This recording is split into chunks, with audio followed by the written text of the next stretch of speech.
उम्मीद करते हैं कि वो सब अच्छा हो समझा। और हम जा रहे हैं एक प्यारा सा द्वार पूजा गीत सुना है।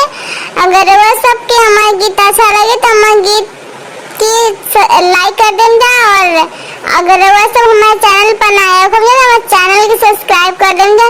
और हमारा गीत